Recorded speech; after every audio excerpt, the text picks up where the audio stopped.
I'm cutting ties with a broke 60-year-old. From now on, consider us strangers. Don't count on me. My son-in-law looked down on me and said those words. I couldn't believe what I was hearing. The future I had imagined when my only daughter got married was shattered in that moment. My name is Scarlett, and I'm 59 years old. My husband, named David, passed away suddenly in an accident just as he was about to retire at 60, 6 years ago. Now, I live in a single-story house that David built, with my 25-year-old daughter, Ruby. It's a small house with a 100-square-foot living room and two 80-square-foot bedrooms, but it was spacious enough for the three of us. Now that it's just the two of us, it feels a bit lonely.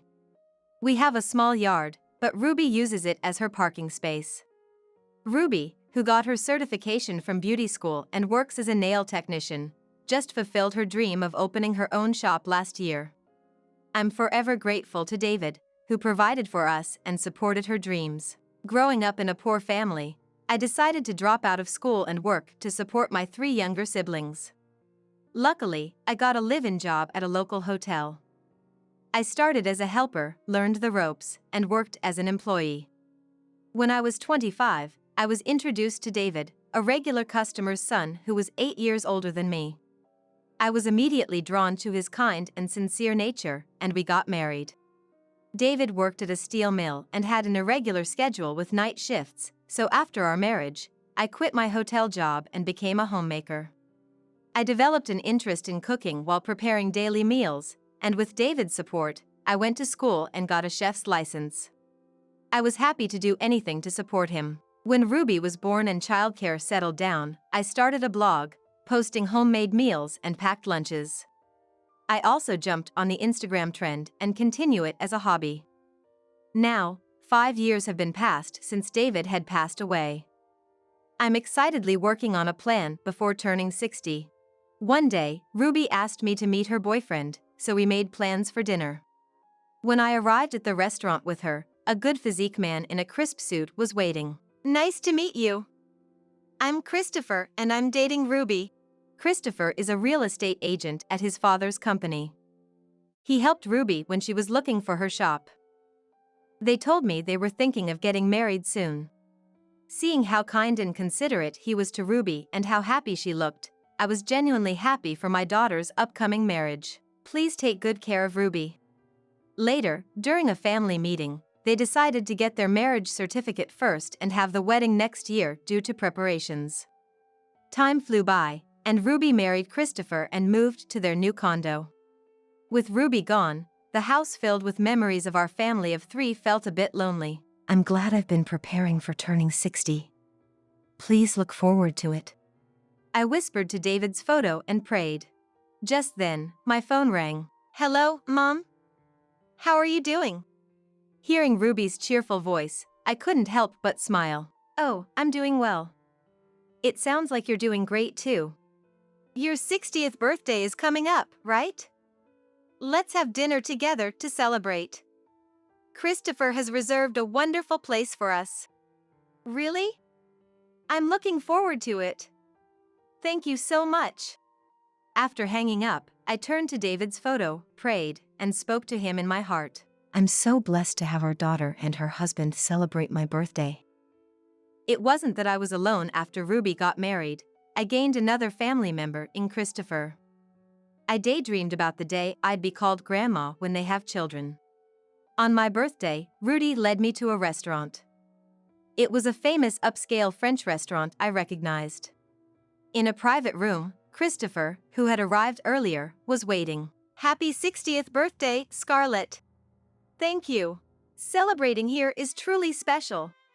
Seeing my teary eyes, Ruby gave a warm smile. Happy birthday, Mom. I'm sure Dad would be thrilled too. We enjoyed a delicious full-course meal, and at the end, a dessert plate decorated with Happy 60th was served. Ruby even gifted me a red branded pouch for my birthday. Christopher, Ruby, thank you so much for today. The two offered to drive me home. I wanted to give them a small token of appreciation, so I asked them to stop by my house. I was worried if Christopher's large car would fit in my small yard, but it did. The sight made Ruby and me laugh. Perhaps because it was his first time here, Christopher looked around the house uneasily and became silent. I made these sweets. I hope you like them. I served them tea and the treats I had made the day before. Yummy! Mom's treats are always the best. Try some, Christopher. While Ruby enjoyed the sweets, he remained silent, taking a bite without a word. I was a bit concerned about his behavior, but Ruby chatted away. Then, Christopher suddenly asked about David's background and mine. He worked at a steel company from right after high school until he was 60.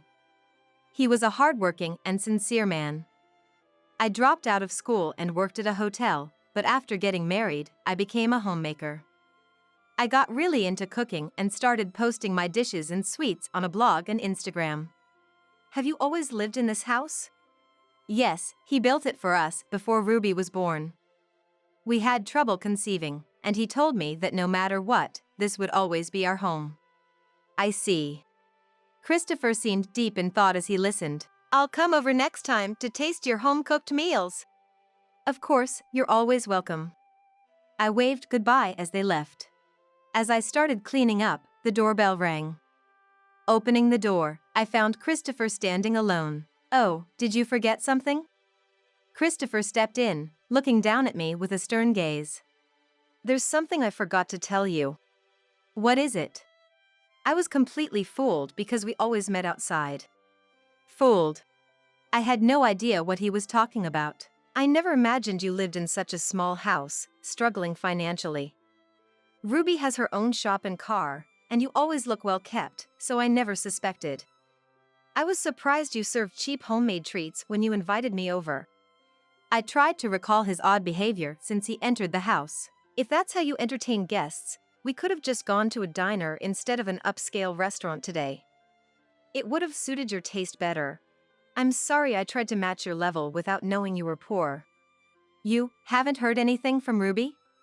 Ignoring my words, he continued with a tone and attitude that seemed like a completely different person. I need to be selective about who I associate with as the next CEO. Having a relative who dropped out and lives off a pension without working is nothing short of embarrassing. I tried to speak, but no words came out. Just so you know, now that you're 60, consider our ties severed. From now on, we're strangers, so don't rely on us. He looked down on me with those final words and quickly left. What just happened? His shocking words kept replaying in my mind. I collapsed in front of David's photo. What should I do? The son-in-law I thought was a kind and caring young man showed his true, discriminatory nature. It felt like I had been thrown from heaven to hell. That night, I couldn't sleep, debating whether to tell Ruby about our conversation. In the end, I couldn't bring myself to tell her, hoping she'd be treated well. A month later, I moved into my new home. It's a single-story house with 4 bedrooms, a large yard, and parking for 4 cars, built on a plot equivalent to 4 lots. Even for someone like me who doesn't drive, it's conveniently located near a train station and bus stop, with grocery stores and drugstores within walking distance. Yes, the plan I was excitedly working on for my 60th birthday was to fulfill the dream David and I had for our retirement. I wanted to live in a single-story house with a guest room for when my daughter and her family visit, watch my grandchildren play in the large yard, and spend peaceful days with him. Sitting in front of David's photo, which overlooks the garden, I whispered to myself, I wanted to fulfill your dream. Will I end up alone? Though Ruby, unaware of everything, kept in touch, the situation with Christopher remained unchanged. The excitement of preparing for the move felt like a distant memory. Once I settled into my new home, Ruby suddenly contacted me, asking to stay the night. Seeing her enter the house with large bags, I had an idea of what happened but asked, "What's going on?" She explained that Christopher's attitude changed the day after my 60th birthday celebration, and he began to belittle her. He's been out drinking almost every night and coming home late. Just the other day, I found out he's been cheating. It seems that in Christopher's eyes, Ruby had become nothing more than the daughter of a poor family, despite my hopes that he would cherish her.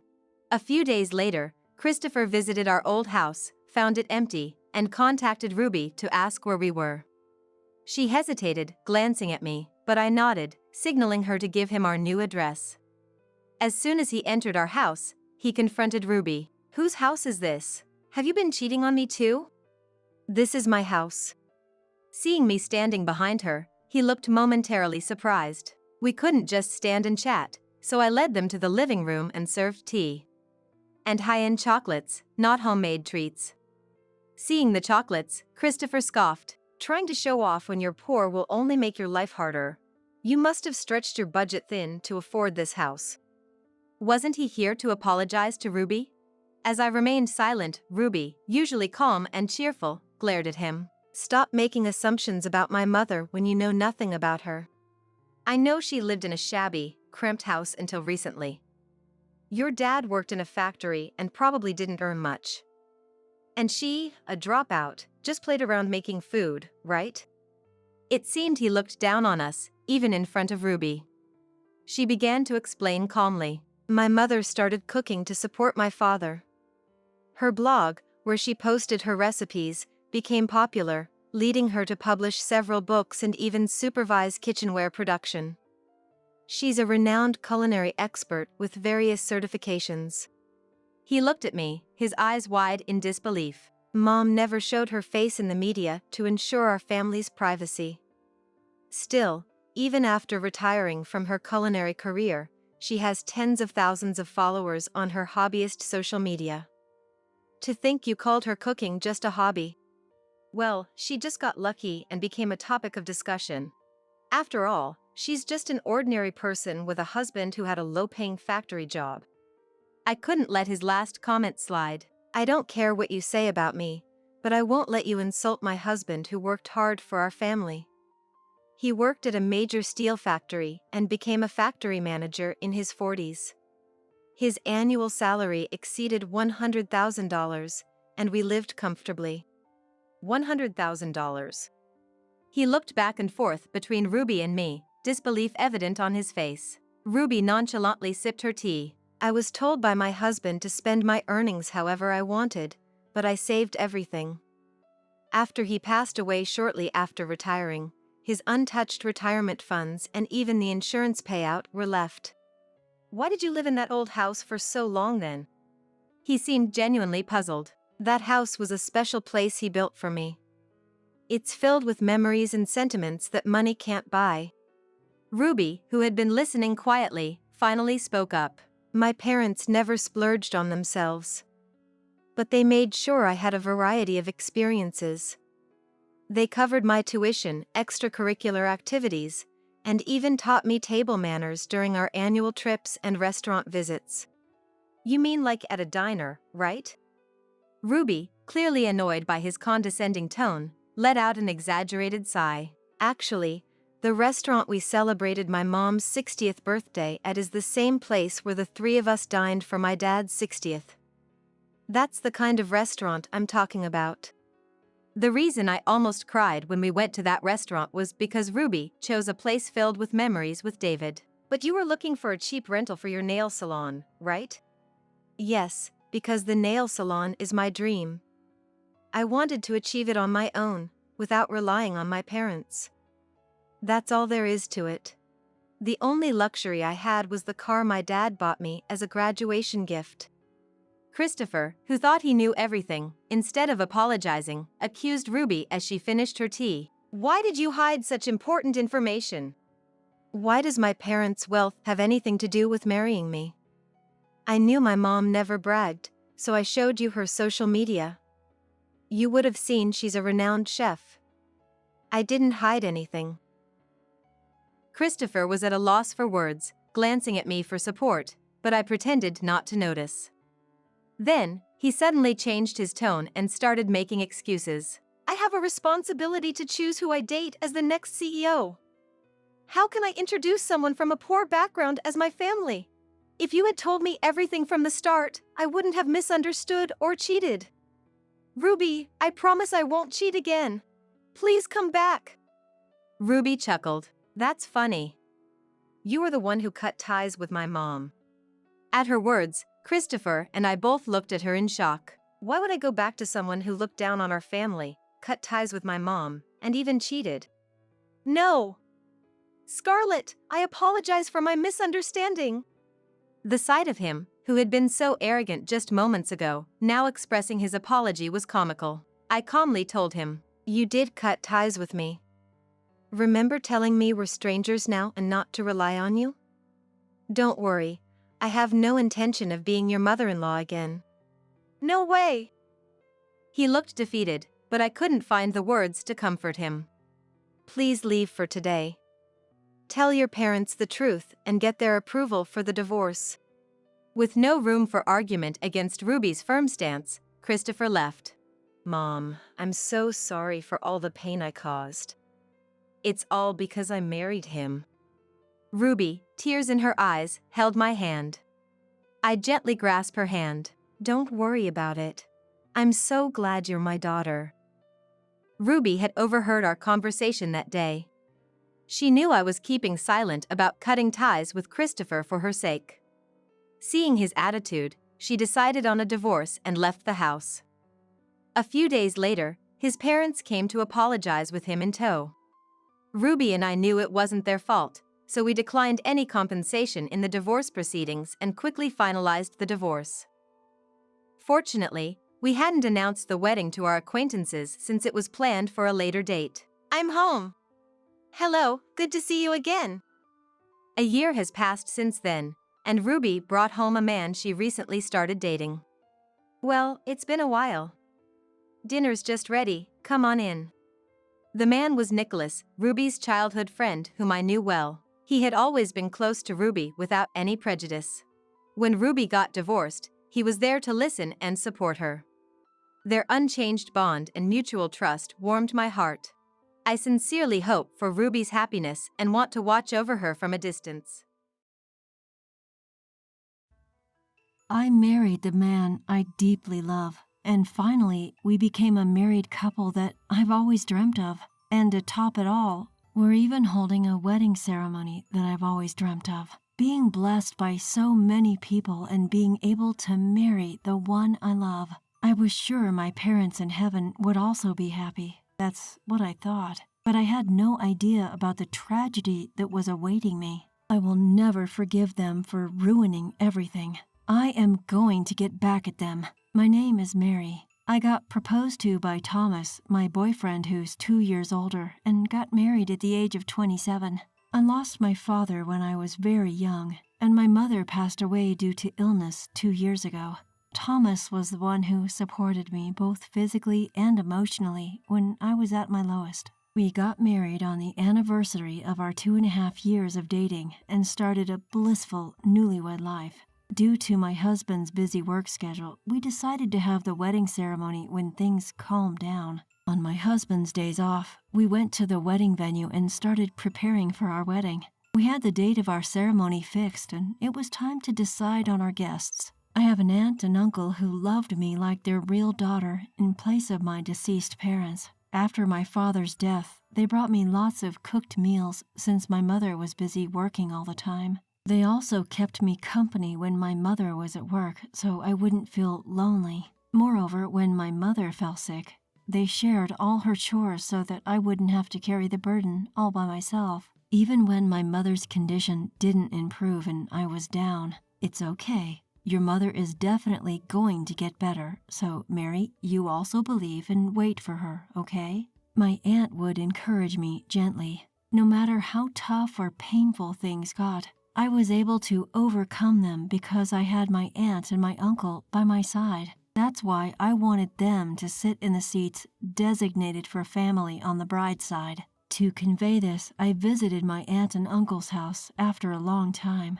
"Mary, congratulations on your marriage." My aunt greeted me with tears in her eyes. "Thank you, Auntie." "So I was thinking, I want you guys to sit in the seats designated for families at my wedding. Is that okay?" "Of course." Then my aunt brought out a big box. "Mary, why don't you open it?"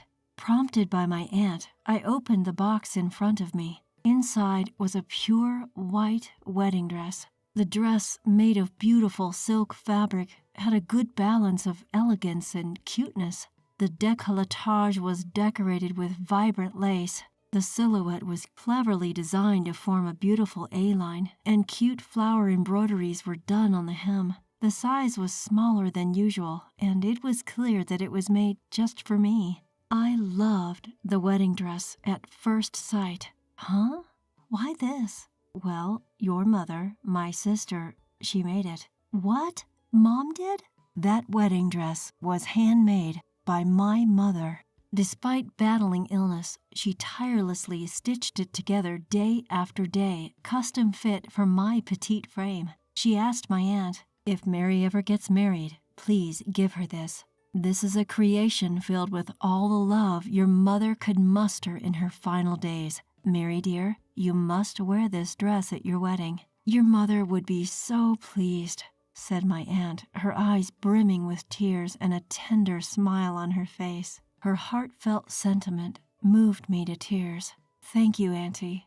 You've kept it safe all this time. I promise I'll wear this dress at my wedding. You have to come and see me wear it," I said, clutching my mother's handcrafted wedding dress, full of happiness as I returned home. Once home, I hung the dress on my bedroom wall and gazed at it intently. I was determined to make my wedding a success wearing this dress in honor of my mother. That feeling only got stronger as the days passed. Then one day, a disaster struck. When I returned home from work, the wedding dress that should have been hanging on my wall was gone. What? It's gone? Why? I know I left it hanging right here. Panicking, I pulled out my phone to call the cops. Just then, my husband walked in the door. "Oh, Mary, what's wrong?" Seeing me in tears, he sensed something was amiss. He rushed over to me. My dress is gone. I had it hanging right here. I think someone stole it." My desperate plea elicited an unexpected reaction from my husband. "Oh, is that all?" "Huh? What do you mean? Thomas, do you know something?" I asked hesitantly, to which my husband responded with a shocking revelation. "Of course I know.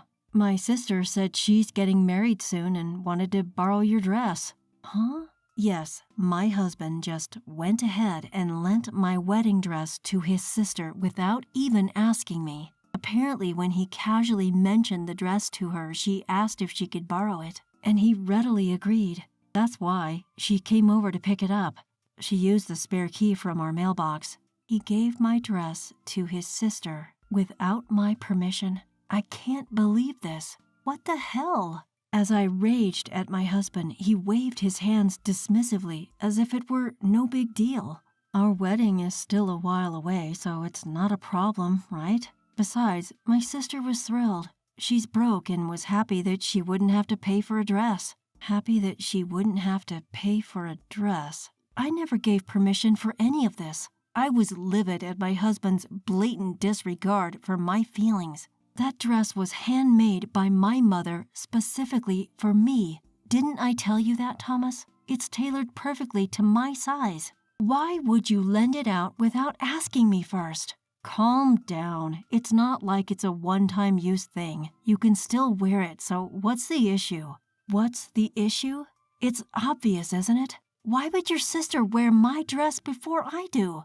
No matter how you look at it, that's just wrong. Even after I explained why I was pissed, my husband refused to apologize or even acknowledge his mistake. To add insult to injury, he let out an exasperated sigh. "Mary, you're being too petty. Stop acting like a spoiled child, okay?" Spoiled? Being upset about this makes me spoiled?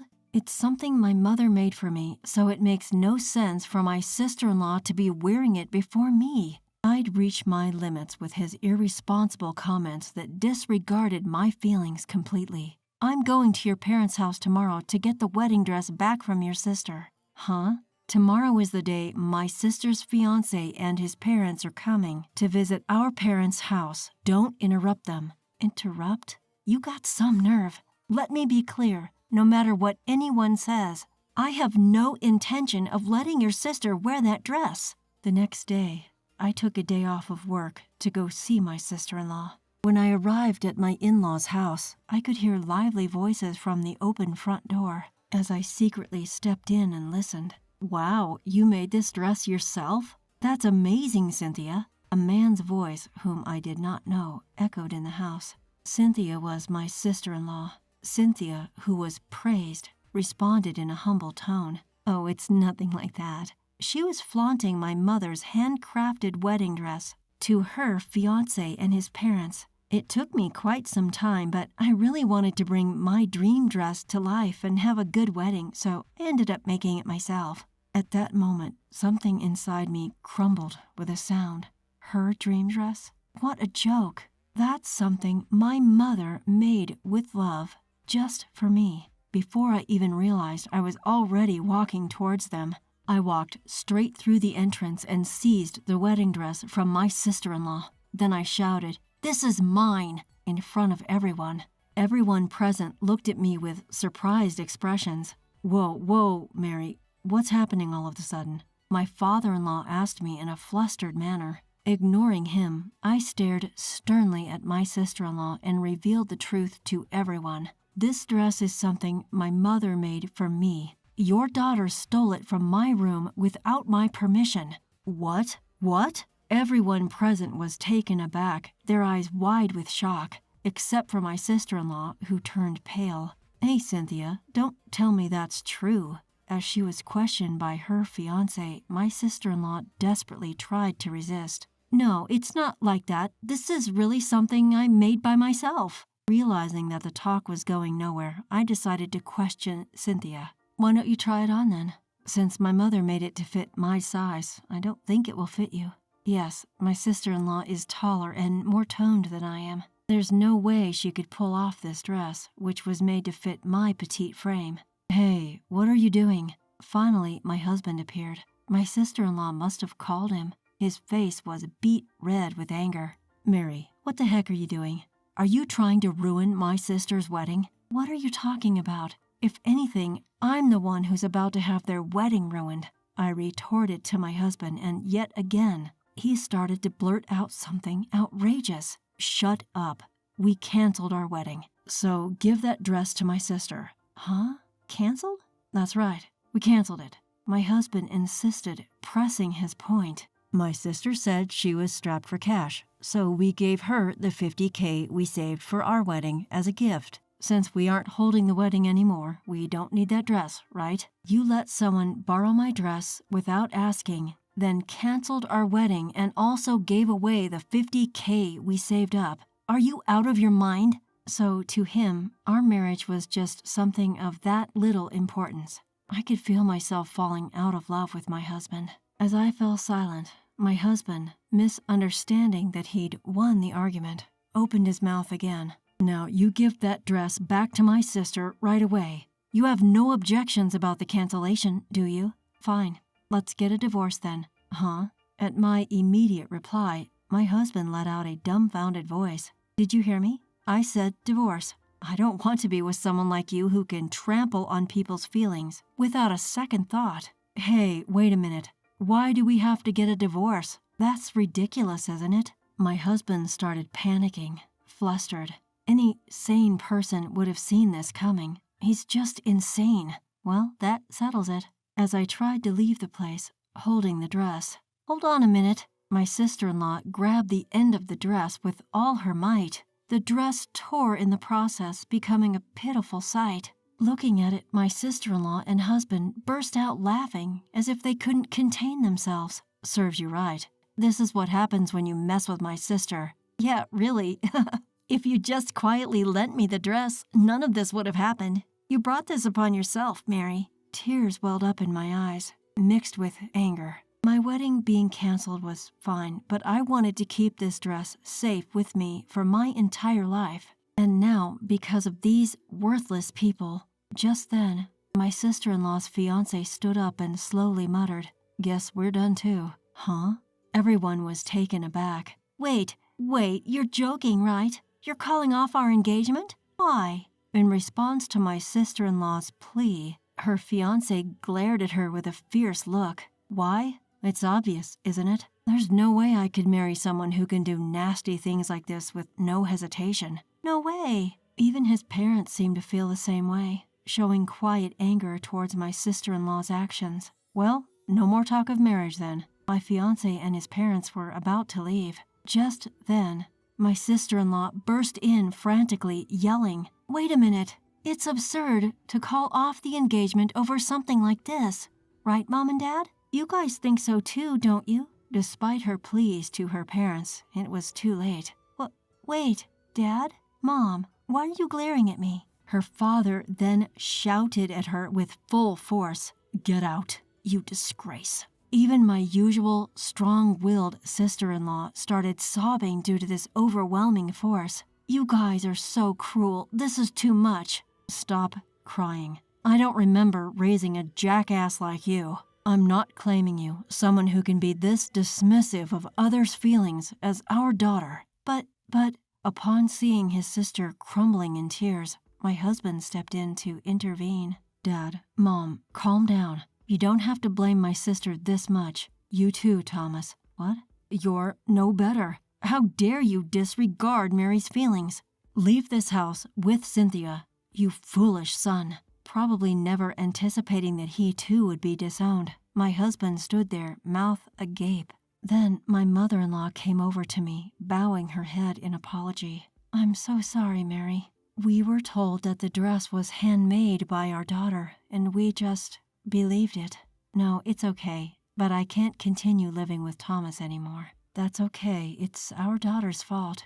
You go ahead and live your life without worrying about it." Her words really hit home. My in-laws had always been very kind to me, so I felt a pang of guilt that things have come down to this. But I couldn't stay with Thomas anymore. "Mary, I'm sorry, I really am. We'll have a proper wedding, just don't file for divorce yet." My husband quickly changed his tune the moment he was disowned by his parents. There was absolutely no chance of me getting back together with such a spineless man. "I will live my own life. I can live a happy life without you." Hearing this, my husband collapsed to his knees. After expressing my gratitude to my in-laws, I left their house. I packed my bags and headed to my aunt's house, where she was greatly surprised. However, in the end, she respected my feelings and welcomed me. As for that torn dress, my aunt mended the torn parts, and my mother's dress regained its shine. Afterward, I asked for alimony from my ex-husband, and we divorced.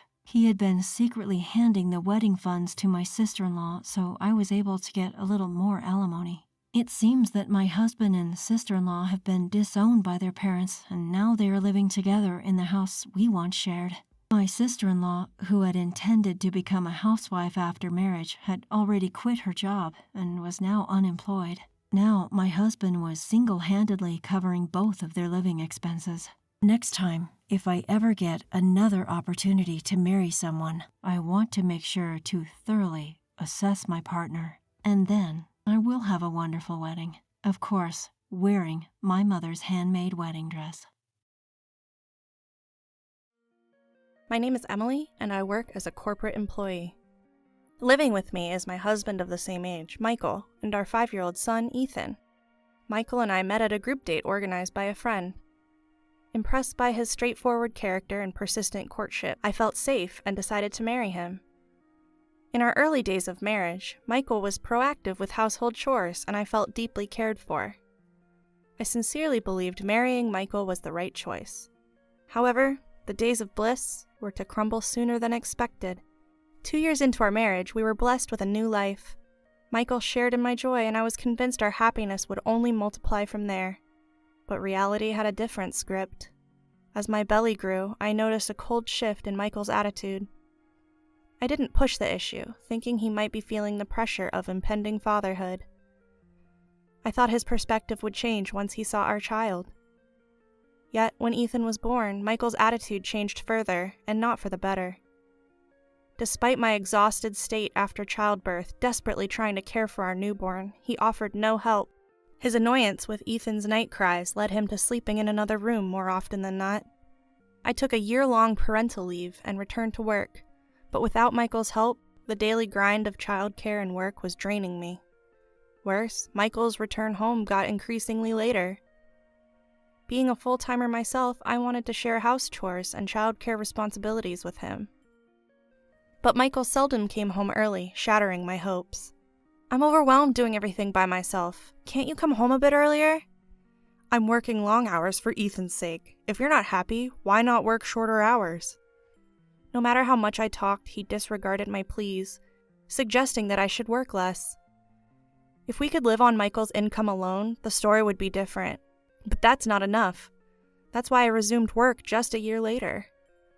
He didn't seem to understand that if my earnings reduced, so would our family's overall income. Moreover, I was always unhappy about Michael coming home drunk. This is a part of my work, whining and dining with clients. Michael is self-employed. He actively participates in these drinking sessions as he has to establish relationships with clients on his own. Having never experienced self-employment, I questioned if these daily drinking sessions were really necessary. 5-year-old Ethan began to understand things a bit more and seemed frustrated by his father's frequent absences. Why doesn't Daddy ever eat with us? Even on his days off, he just sleeps. I tried to pacify Ethan's growing resentment towards Michael by saying, Daddy is working very hard for us outside. Let's support him. But no matter how I tried to soothe him, Ethan seemed unconvinced. Given Michael's daily routine, he rarely had time to play with Ethan, even on weekends as he often slept till noon. Instead, he would laze around in his room till evening and then head out for another drinking session. Ethan doesn't like it either. At least spend some time with him on your days off. I'm working, aren't I? You're too naggy. Whenever I brought up his frequent nights out, he would just lash out. Doing my best to keep Ethan calm, our daily lives were filled with our quiet dinners together. Then I found out I'd have to go on a business trip on Saturday. Knowing Michael, he'd likely complain if he had to spend the day alone with Ethan. So, with some apprehension, I told him about the trip. I have an overnight business trip next Saturday. I need you to spend the day with Ethan. Is that okay? To my surprise, Michael seemed pleased. Sure, I'll take the opportunity to visit my parents. His response was the opposite of what I had expected, and I was taken aback. Michael seemed happy as he called his parents. They just sent an email suggesting we all take a trip, so we'll go together. A trip would surely make Ethan happy. It felt like a good opportunity to make up for not spending enough time with him. Michael had agreed to look after Ethan, so I felt relieved about going on my trip. And then the weekend arrived. Early in the morning, I left the house for my business trip. Please give my regards to your parents. I know. Take care. Seeing Michael in such a good mood, I felt relieved. It was work, but it would also be a day to myself for the first time in a while. I was looking forward to spending my time off as I pleased. The destination for the business trip was about 2 hours away by train. Come to think of it, this is near Michael's parents' house. The familiar sight from the train window brought back memories. It's been a while since I last visited. I should drop by sometime. I remembered coming to the department store near the station with Ethan. He was only 3 at the time. After lunch, Ethan was fussing about wanting ice cream. He cried so much that I ended up buying it for him. In the end, he was so full that he could only take a small bite, and it brought a smile to my face. He probably asked for it because we rarely came to this place. I remember being startled by how loud he was crying. As I was reminiscing about Ethan and watching the department store, I heard a boy's voice. I want ice cream. But we just had lunch, didn't we? You can't eat any more. But I really want to eat it. The boy was saying the same thing Ethan used to say. When I looked in the direction of the voice, I saw a sight that left me stunned. Ethan? There was Ethan and my in-laws. For some reason, Michael wasn't there, but he said they were going on a trip? My heart started pounding. Maybe Michael was in the restroom. Maybe the trip had been canceled. My mind was racing with different thoughts, and I was in a complete panic.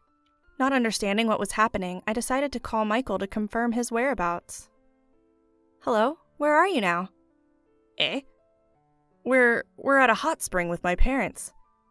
I see. Right, of course. Do your best on your business trip. Talk to you later.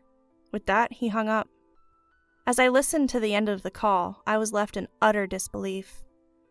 I had caught on to a big lie that Michael had spun. Convinced he was hiding something, I decided to dig into his actions in light of this incident.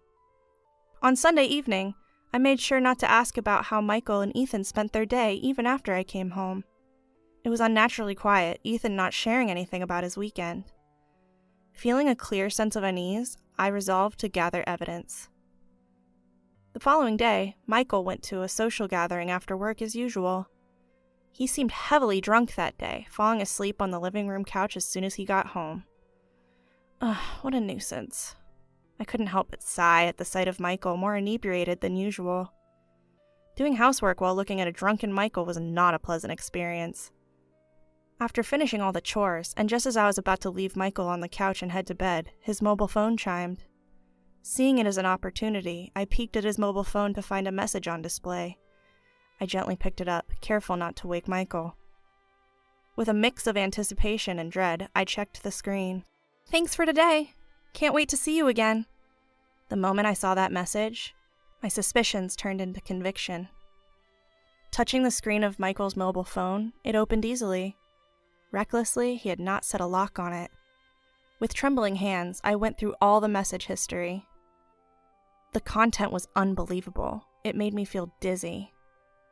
Michael was hiding something unthinkable. The next weekend, Michael said he was taking our son to his parents' house again. "You didn't get a break last week, right? This week you can relax by yourself." I knew what Michael was planning, but it wasn't time to reveal that yet. Pretending to be ignorant, I thanked Michael. "That sounds great. Maybe I'll relax at home and watch a movie." Even I found it amusing how poor my acting was as I pretended to be happy. Michael, oblivious to my act, seemed overtly relieved that I would be staying home. "Both of you, take care." After seeing them off at the front door, I made a call to a certain place. "Hi, I was hoping to request your services today. Is that okay? Thank you." The first step of my plan was successful. But I couldn't relax just yet. I had to move on to the next step immediately. I decided to discreetly follow them. With a cliched disguise and a hat I had bought just for this day worn low over my eyes, I watched from a distance. Just as expected, Michael left Ethan at his parents' house and went off somewhere else.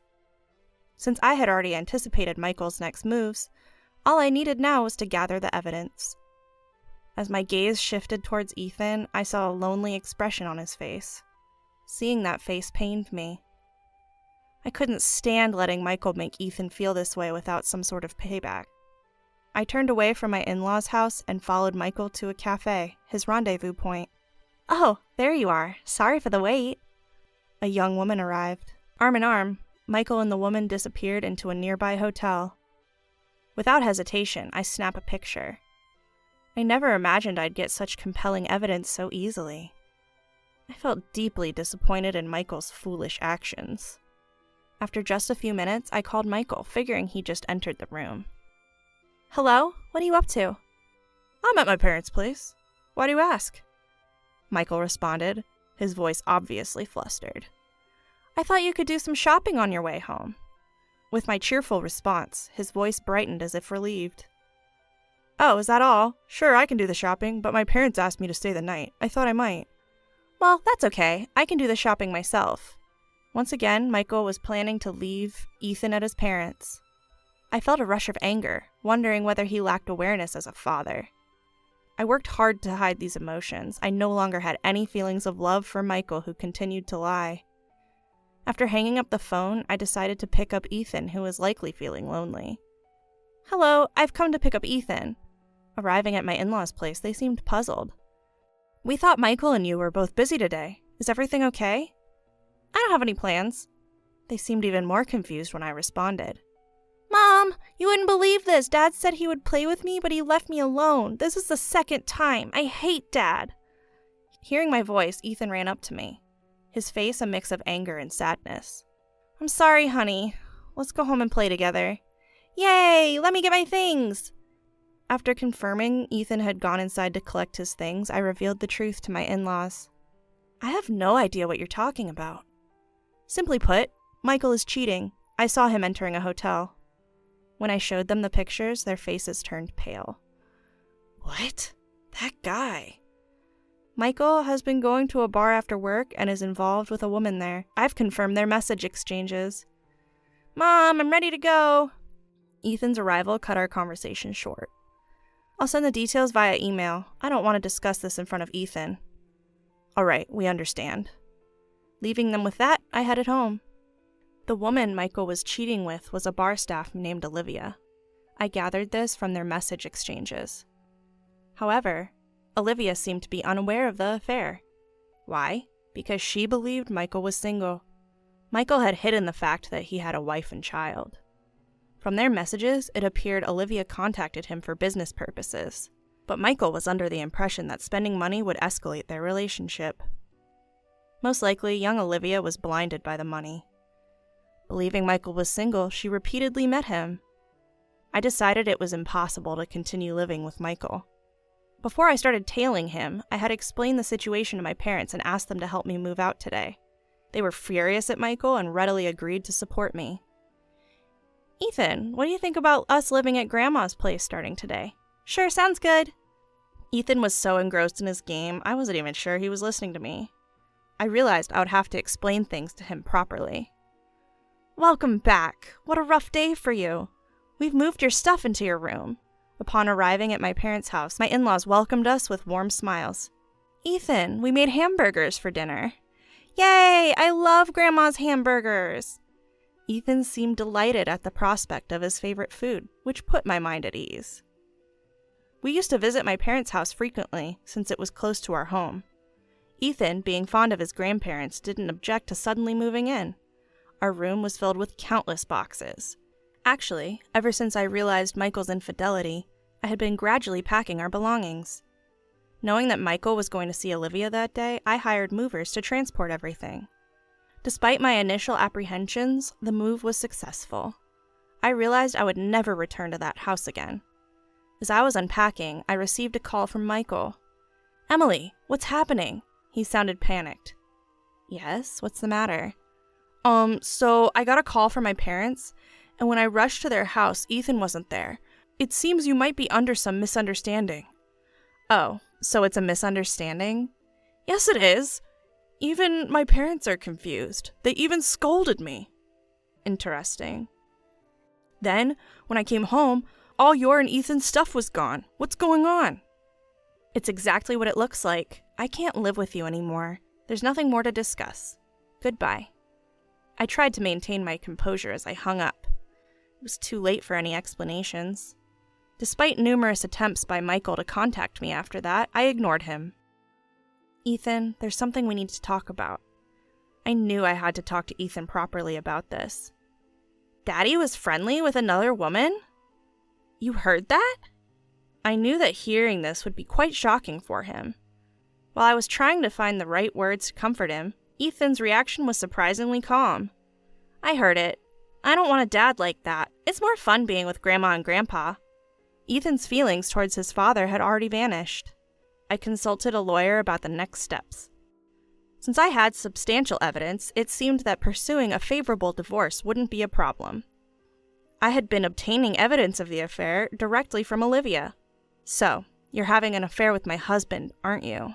I'm sorry. He offered me money and But I didn't intend to have an affair. He said he wasn't married. I believe you.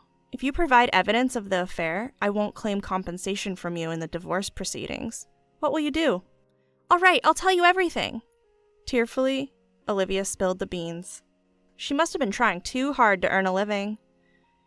Meeting customers outside the club was a breach of its rules. I promised Olivia that I wouldn't reveal her actions to the club, and in return, she gave me information about Michael. Michael had been involved with Olivia for 5 years, starting when Ethan was born. The affair had lasted a long time, and thus the compensation amount in the divorce proceedings was significant. Afterward, I won a substantial settlement and child support in the divorce. As for Michael, he was abandoned by his family, and the woman he had been smitten with stopped contacting him. Moreover, after paying the settlement, he was left penniless. His work was also negatively affected because news of his affair somehow leaked. He lost the trust of his favored clients, and his income plummeted. He's now working multiple part-time jobs to make ends meet. Whether worn out from his life of loss, he asked his parents-in-law for help, but they refused to hear him out, practically cutting ties. I hope he reflects on his actions and tries harder. Ethan and I decided to continue living at my parents' home. Ethan seemed more lively after we moved in, and we're able to live comfortably. He's still attending the same preschool, so the only change for Ethan was the house we're living in. I was relieved that he didn't seem particularly stressed. Seeing Ethan's happy smile, I became certain that deciding to divorce was the right choice. I'm heading out today, so please take care of the house. Here's the key. I was sick of my mother-in-law Megan's habit of dumping household chores on me like this. I asked my husband Richard to speak to Megan about it, but she managed to win over my father-in-law Brian with her crocodile tears, making the family accept that it's okay to pile chores on me. And you still haven't cleaned the bathroom. I wanted to shower before Brian gets back. Hey, I'm tired. Give me a massage. She started treating me like a housekeeper. While massaging Megan, I realized something. That's when I started planning to kick her out. I'm Christina, 24 years old. I've been a housewife since marrying Richard 2 years ago. I always dreamed of this lifestyle and was quite happy with it. Richard, whom I met in a college club, was surprisingly mature and cool for his age. He was initially quiet but turned out to be just shy. After a few group hangouts, he started talking to me. We found a lot in common, from hobbies to food preferences, and quickly became friends. Before long, we were hanging out alone more often than with our friends. He promised to me on my birthday in our junior year of college.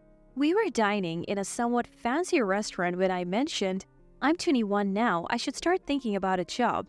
Richard's proposal was, "Well, why don't you work for me?" Knowing my dream was to be a housewife, Richard promised to work hard so that my dream would come true. We got engaged in college, but living together would wait until after graduation. That was the condition set by my parents. We used our savings from part-time jobs along with money our parents had set aside for our wedding. We decided not to rely on our parents for our new life, so we rented a small apartment we could afford on Richard's starting salary. The apartment was small and a bit far from the station, but married life was fun. Preparing breakfast and sandwiches for Richard, welcoming him home, having dinner, and sleeping together in our small bed were all enjoyable. Still, at that time, I wished for a slightly better life. Looking back, maybe we were happier living just the two of us. Everything fell apart 6 months ago. Richard's parents lived in New Orleans due to his father Brian's job, while Richard, my parents, and I lived in Boston. Brian got transferred back to Boston and they suggested buying a 2-family home. Thinking, parents-in-law were in their 50s, healthy, and had no chronic illnesses. I accepted the offer thinking it wouldn't affect our lifestyle much. Living in a 2-family home will be much better than directly sharing a space, I thought, and welcomed the idea. Brian had a well-paying job, so money wasn't an issue. Brian took care of most of the mortgage payments. For Richard, it was just like paying the rent we had always paid. So we were delighted to move into a bigger, detached house without changing our budget. We hadn't spent much time with Richard's parents, who always lived in New Orleans. We only met them at family gatherings or weddings. Despite this, we had high hopes, thinking, they're Richard's parents, they must be good people. Little did we know about Megan's challenging personality. We renovated a pre-owned duplex and were able to move in about 3 months after the in-laws suggested it. We moved in mid-December. Due to the layout, the more spacious first floor went to the in-laws. We took the slightly smaller second floor with a balcony. The entrances were separate. Next to the in-laws' entrance was a staircase that led to our own entrance. The in-laws were planning to move in April of the following year. They wanted to bring some of their furniture and clothes during the holiday season before the new year. So we suggested celebrating New Year together. Brian said he was free starting the 28th, so even if they arrived on the 30th, we would have 2 days to settle in. We thought everything would be set by the night of the 31st if all 4 of us worked together, but only the stuff arrived on the 29th. The in-laws didn't show up until the evening of the 31st. Brian apologized, explaining that Megan had refused to come until the last minute. Megan saw the unopened boxes and said, "Oh, you left them like that?" We had considered unpacking but decided against it after discussing with Richard. When Richard explained, Megan lazily twirled her hair and said, "You could have unpacked." The unpackaging didn't finish that day. We had planned to dine in the spacious living room on the first floor but had to settle for our second floor home. The in-laws seemed to enjoy the meal and they relaxed in our living room afterward. Brian kept saying, "We need to unpack," but Megan said she was super tired from the move and just lounged on our sofa watching the New Year countdown on TV. With Megan unwilling to help, the three of us went to the in-laws' side to finish unpacking. When we came back to our place to toast the new year, Megan was gone. We found her sleeping in our bedroom, still dressed. Both the living room and bedroom TVs were on, and she had helped herself to the champagne and mixed nuts I had set aside for toasting. Brian apologized, saying, "Megan must have been really tired from the move. We did unpack right away, so please be understanding." I knew it wasn't Brian's fault. We let him sleep in our bedroom, and Richard and I slept in the living room. The next morning, Megan was the last to wake up, and Brian. To our surprise, after getting dressed, Megan told us she was going to meet some friends in Boston and quickly left while we were still unpacking. Brian was understandably upset about this, so ironically, Richard and I ended up calming him down. Late that night, Megan came back slightly tipsy and without any explanation, went straight to our bedroom and fell asleep. Angered by this as well, Brian said he was going to sleep on the sofa at in-laws' house and stormed out. The next day, Brian left to visit an executive in Boston who had helped him in the past. Megan woke up later and also went out with friends. Somehow, Megan returned in the evening with a cheerful Brian. Richard and I had managed to finish unpacking after the in-laws left, and Brian seemed pleased with the progress. We had mostly set up the in-laws' bedroom too, so they slept there that night, allowing me to finally sleep in my own bed. The next day, the in-laws headed back to New Orleans. After seeing them off, I felt suddenly exhausted. Lying on the living room sofa, Richard apologized. "Mom is too free-spirited. I didn't think she would be like this. Sorry for making you do all the work, Christina. But once they have moved, they'll be living separately, so we won't have to deal with this anymore." I was frustrated with Megan, who had a habit of imposing her will on others, but I didn't complain, figuring it wouldn't matter much after the move. However, Megan's selfish behavior only escalated. When spring arrived, along with Brian's job transfer, the in-laws moved in, and again, I was expected to help unpack. About 2 months after they moved in, Megan started coming over to our house. Usually, after sending Richard off and finishing breakfast cleanup, Megan would arrive around 10 a.m., all dolled up. "Hey, I'm heading out today. Please take care of the house. Here's the key," she would say, handing me the key to her house before leaving. I reluctantly ended up doing the chores for their home too. Megan would typically return around 6 p.m., nonchalantly greet Brian, and retrieve the key from me. At first, it was just once a week, but Megan gradually increased the frequency of her visits, making me more and more responsible for their housework. One day, I told her, "I have my own chores. I can't do this anymore." Megan walked into my house, looked around, and said, "Everything's clean, isn't it? You get your chores done so quickly, Christina. You can handle ours easily," and left the key on the living room table before heading out. I decided it wasn't a good idea to bring this up directly with Brian, so I talked to Richard. After apologizing for Megan's behavior, he said, "You can ignore Mom's demands." "I can't just ignore them," I protested. Finally, Richard agreed to address the issue with Megan when Brian was around.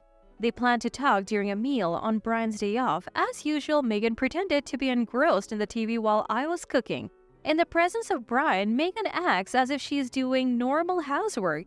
During dinner, Richard said, "Mom, it's okay if you go out, but don't push your housework onto Christina." Brian immediately rebuked Megan. "Are you really doing that? We had an agreement not to be a burden to Richard and Christina. They have their own lives too, you know?" Then Megan burst into tears and said, "I want to help with housework too, but my back has been hurting lately. It's hard to bend over. That's why I've been asking Christina to help. I thought it would make it awkward for her if I were around. So I went out. I'm sorry, Christina." That's a blatant lie about her back hurting. Why? Because just last weekend, taking advantage of Brian being away on a business trip, Megan went out to play golf with her friends. People with bad backs don't go playing golf. But Brian, who was unaware of all this, said, "I see. I didn't know your back was bad. Christina, could you help with the chores until she feels better? I'll of course pay you extra for it. Brian's anger seemed to evaporate as he became concerned for Megan and turned to me for help. Richard seemed to understand as well, saying, So that's why. Once we were alone, back at our house next door, I told him Megan's back pain was a lie. But Dad said he's giving us money and you have always managed. So why not? We can be a bit laid back about our own stuff. I'll even tell Dad to make sure you get paid well. So you can buy whatever you want. Just give me a little more allowance in return, he said with a smile. Something we realized after parents-in-law moved here is that the father-son duo, Brian and Richard, are too kind-hearted. They have basic common sense and show anger when it's violated, but their kindness means they easily forgive Megan's filmsy excuses. Megan knew this, so she told convincing lies to get Brian and Richard on her side. Once Brian started giving her an allowance for housework, she began to neglect her chores even more. She used to dump chores on me when Brian was out, saying things like, "I can't move because my back hurts," or "I can't get up, my back hurts and I feel sick," pushing me to do all the housework from morning till night. Oblivious to Megan's lies, Brian would say, "Sorry, Christina," and head out. After Brian left, Megan would shower, dress up, and go out without saying a word. By this time, I had been given a duplicate key to the in-laws' house. When she returned before Brian did, she would complain about the dinner I made. "Isn't this too little? Can't you make more dishes? You're getting an allowance. Don't slack off. My dress is wrinkled. Iron it properly. The bathroom isn't clean yet. I wanted to shower before Brian comes back. Come on, give me a massage. I'm tired," she would say whenever she wanted. She really seemed to think of me as an actual housekeeper, yet when Brian returned, she would put on a facade saying, "This is delicious. Christina, your housework is more meticulous than mine," and Brian and Richard were completely oblivious to Megan's attitude. Even when I complained to Richard, all he said was, "You can ignore unreasonable demands."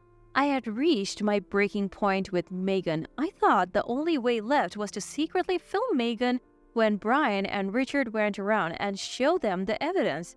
Just when I thought this, an unexpected opportunity arose. It was the day Brian returned from a business trip. As usual, Megan saw him off and went on a trip saying she was going sightseeing with friends. She returned earlier than Brian, as always, and told me to give her a massage because she was tired. "I'm the one who's tired after doing all the housework, not you, Megan," I thought, but saw a red mark on the back of her neck while massaging her shoulders. It looked like a hickey. At first, I thought Brian gave it to her and was impressed that he still had it in him in his 50s, but then, considering he had been on a business trip for about 5 days, I thought, could a hickey really last that long? Could Megan be having an affair? I found it hard to believe that Megan, who had lived in New Orleans her whole life, would have so many friends in Boston. That's why I hired a private investigator to look into it. Luckily, I knew Megan's daily routine, and she always went on trips when Brian was out of town for work, so following her was easy. Long story short, Megan was cheating, and she was being pretty bold about it. Within 2 weeks of hiring the investigator, I had my answer. Seeing photos and videos of Megan in compromising situations left me speechless. She was holding hands with a man her own age as they entered a hotel. The pictures even showed her passionately kissing the guy at the hotel bar. It was riskier than I had imagined. I was shaking with anger, not just because she was neglecting her housework to have an affair, but because she was betraying someone as kind as Brian. She had the audacity to betray Brian while he worked hard to provide for us. I couldn't let her get away with this. Her birthday was coming up, so I decided that would be the day to put my plan into action. "Why don't we throw Megan a surprise party?" When I proposed the idea, Brian seemed thrilled. Here's the plan. Brian would tell Megan he had to work that day and encourage her to go out for a birthday dinner with the other man. "I'll invite her out to dinner and we can surprise her at the hotel," I told Brian. Brian believed me and pretended to go to work that evening. Megan, after taking longer than usual to get ready, finally left the house saying how disappointed she was that she couldn't spend her birthday with Brian. I had the investigator tail her, and it seemed she did go to the usual hotel where she met her lover. Had she gone somewhere else, I would have had to quickly notify Brian about a change of plans, but luckily, she chose the usual place. As soon as I got word that Megan had arrived at the hotel, I headed there by taxi. We have to expose the truth to Brian before she goes into the room with that man. By the time I arrived, Brian had also sent me a message saying he was there. I knew where they were sitting from the investigator, so I told Brian we still have time before our reservation and led him to the bar. While walking to the bar, Brian was excited, asking things like, Do you think Megan will like this gift? Do you think the surprise will go well? It pained me to see his happiness, but I had to go through with my plan for his sake. Since I knew what Megan was wearing, I was able to identify her from behind. I chose a spot where we could clearly see her back. From there, I thought I'd be able to see Megan and the man as they moved, and sure enough, I could. About 20 minutes after sitting down with Brian, Megan, probably thinking about moving to a hotel room, wrapped her arm around the man's and started to work off in a flirty manner. I had a perfect view of Megan's profile. I glanced at Brian, wondering what if he hadn't noticed. Brian was staring, lost for words. Then after about 5 seconds of shock, Brian ran after Megan, catching her by the arm near the bar's exit. What? Megan looked stunned. Megan, what are you doing here? Who is this guy? Well, What's going on? the surprised one was the man. Brian, demanding an explanation, told the man, She's my wife. I need to talk to her. Sorry, but you should go home now. and walked out of the bar, still holding Megan's arm. I quickly settled the bill for Brian and me and followed them. In the taxi back, Megan seemed to realize her situation and kept saying, It's not like that, Brian. Brian said nothing. When we got home, Brian told me, I would like for you to go home too, Christina. I said, okay, but concerned that kind-hearted Brian might get fooled by Megan again.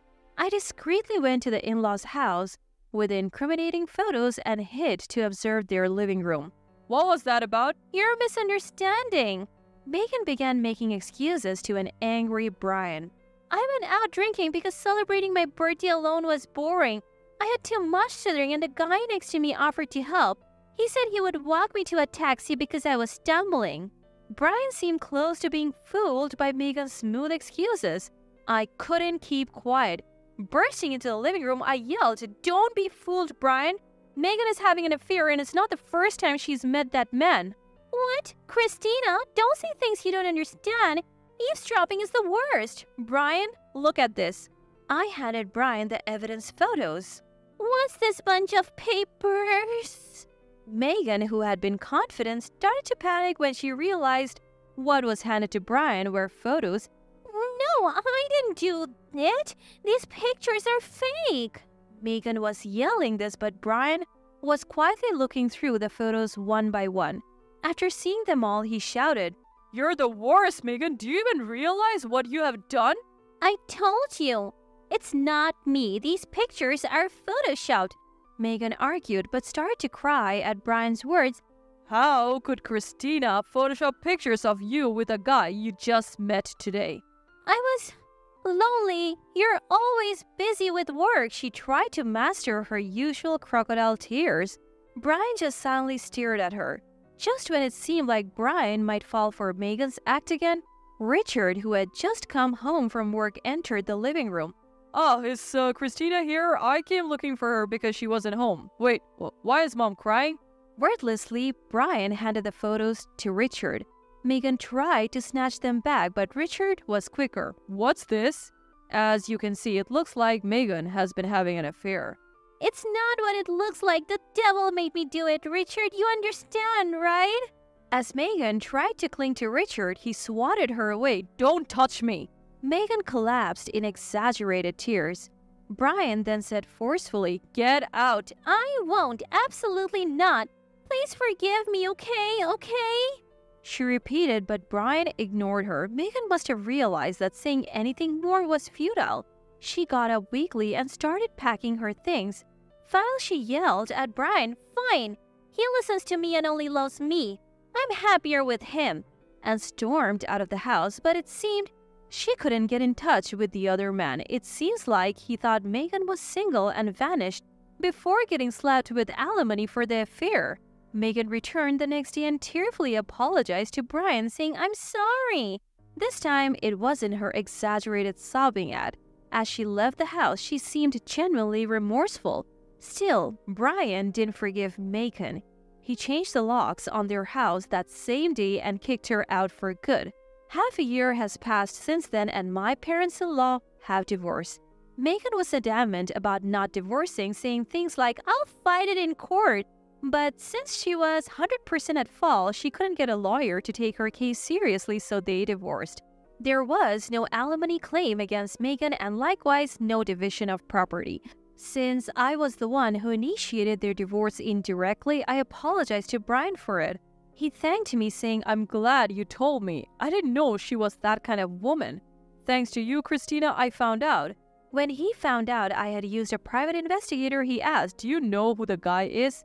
I did. So when I told him, Brian said he met the guy. A graduate student who thought Megan was a single 40-year-old. He profusely apologized, saying he has no idea she was married. Brian chose not to demand alimony from the guy as long as he never met with Megan again. The man agreed, saying, "I had no intention of meeting her again, even if she became single." Megan, who had been living off Brian's credit card, was struggling to make ends meet after being thrown out without any division of property. She regularly showed up near our place asking Brian and Richard for forgiveness and even for money. I have also been approached a few times with Megan asking me to help them reconcile. Brian, now fed up with Megan, sold a house that was under mortgage and bought a new one elsewhere. Both Brian and Richard considered moving out but decided against it, as I had no issue with kind-hearted Brian and it would be hard for him to live alone. Since moving to the new place, Megan hasn't bothered us and we're living happily. Brian always compliments me on my housekeeping, and ever since finding out that I'm pregnant last month, both Richard and Brian have been helping out more around the house, while my first pregnancy and the upcoming birth do make me anxious. The stress-inducing Megan is gone, and with kind Richard and Brian around, I think everything will be okay. Welcome home! The bath is ready. I'm hungry, so the bath will be after. Prepare me dinner. Sure thing. This has been the same old conversation between me and my husband for decades. My name is Karen. I'm a 59-year-old homemaker. I time the preparation of the bath and dinner to coincide with my husband's return from work. Since it's not always clear which he'll want first, I have to have both ready. "Hey, bring some tea." When he says that, I simply respond, "Sure thing," and prepare the tea. I've been living this life for nearly 40 years, so for me, it's just as usual. I got a job right out of high school, met my future husband, who was my boss at the time, and we got married. Being the youngest of 4 siblings with 3 older brothers and with my parents getting on in years, I wanted to get married early to give them some peace of mind. Plus, I was working in an office, but frankly, it wasn't a good fit. As someone with no higher education, I was worried if I could get another job. So, getting married and retiring seemed like the best option for me. When my marriage was settled, my parents were overjoyed and shed tears of happiness. Not long after my daughter was born, they moved into a nursing home, leaving me the family home. I thought my prideful husband would oppose moving into my childhood home, but he figured it was better than renting, so we renovated it and moved in. He hardly did any housework or childcare, but the fact that we raised our daughter comfortably until adulthood is thanks to him. So I thought it was only natural to devote myself to my husband. Until I saw that thing. With our daughter married and moved out, it's just the 2 of us in this house now. Our daughter, who lives nearby, checks in on us often, probably out of concern. She says she plans to continue working until she has kids. In our time, it was common for women to quit their jobs when they got married, but it seems times have changed. When I told her how impressive it is that she's doing all the housework for her husband and still working as she always has, she looked puzzled. "What are you talking about? We split the housework." Her husband, having lived alone before, can clean, do laundry, and cook. I knew he was capable when it came to work, but didn't expect him to be skilled at housework too. It's quite different from Dad. She laughed as she said that. It seems that her husband, as well as her father-in-law, are good at doing housework. Indeed, a far cry from our household. It was a shock to me, who had always thought it was natural for my husband to not do housework. By the way, Mom, I have a favor to ask. Turns out, she knows someone who runs a housekeeping service and is looking for more staff to expand the business. Mom, why don't you give it a shot? When she asked that, I was taken aback. I hardly have any work experience. I've never worked a day since I got married.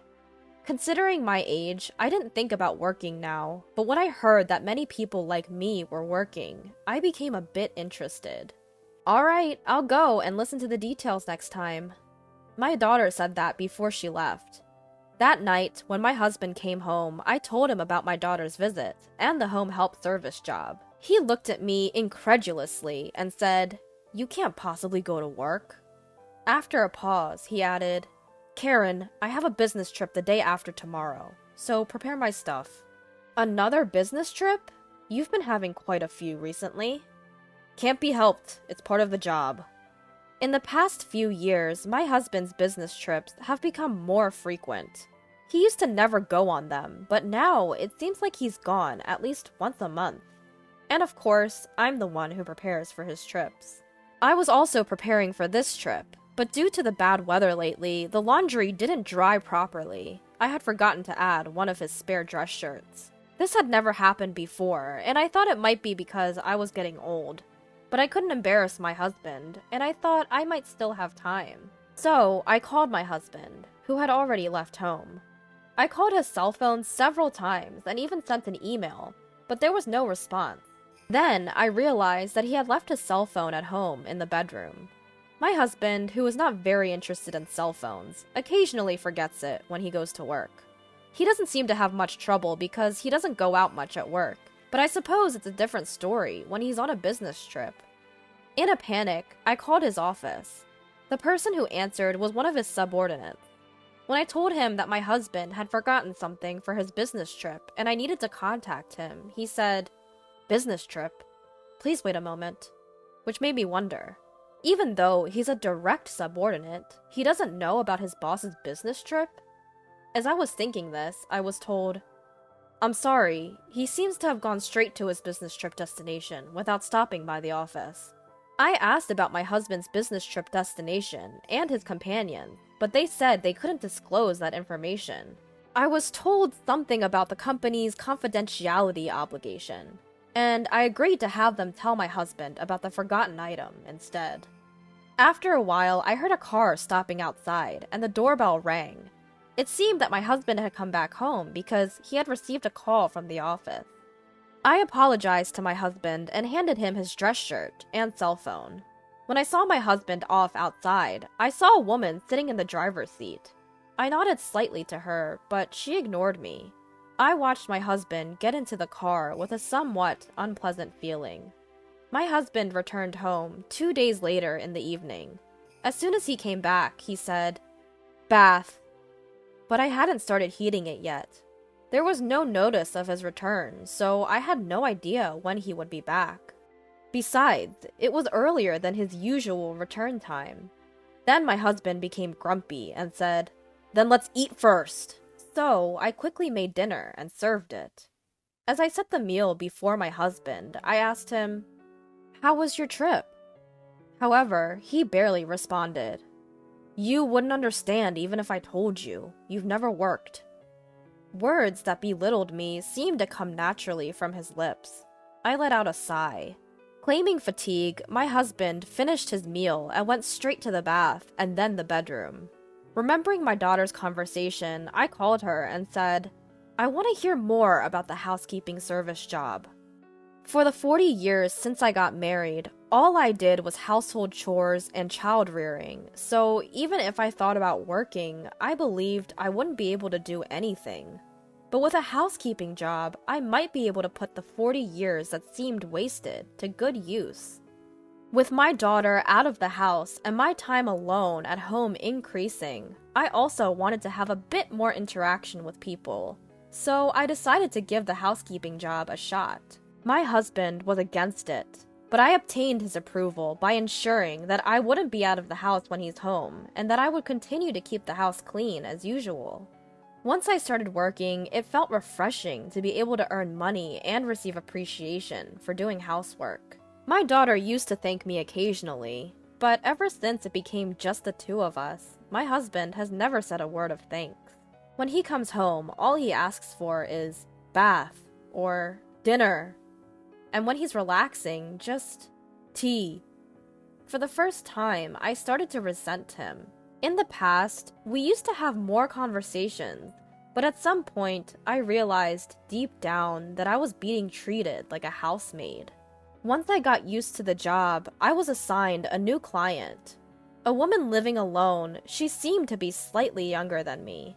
When I visited the woman's apartment, I felt I had seen her somewhere, but I couldn't remember.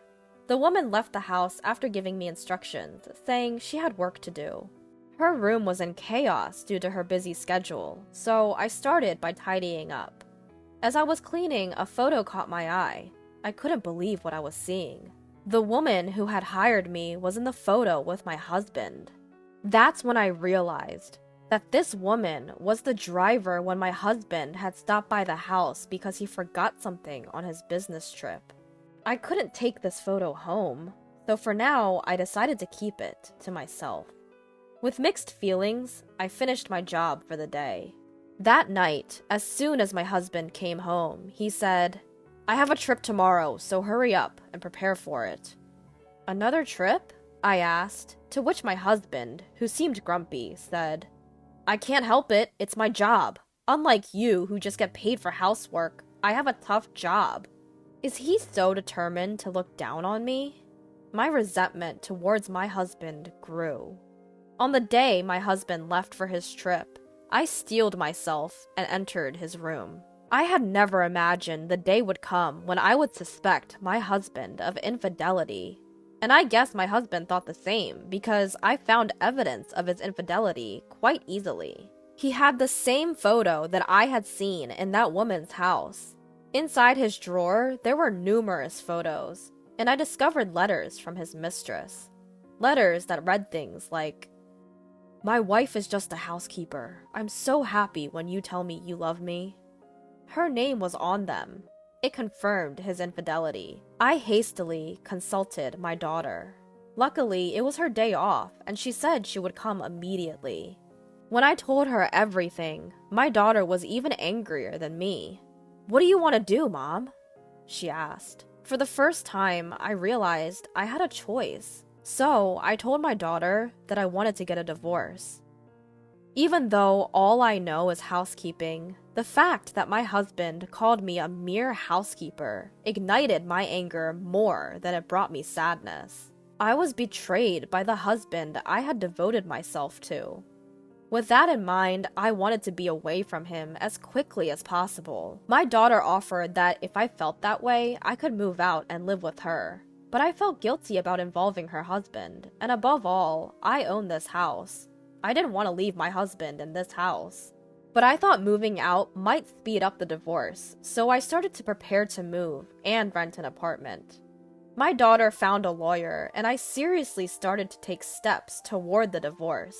A week later, I consulted with the lawyer, gathered the evidence, and wrote the divorce papers. I brought it up to my husband when he came home. "I want a divorce," I said. He scoffed. "Out of the blue? What will you do after the divorce? You've barely worked a day in your life. You think you can survive on your own?" His words hurt, and holding back tears, I replied, "Even so, it's better than living with someone who's cheating on me." He laughed. "Cheating?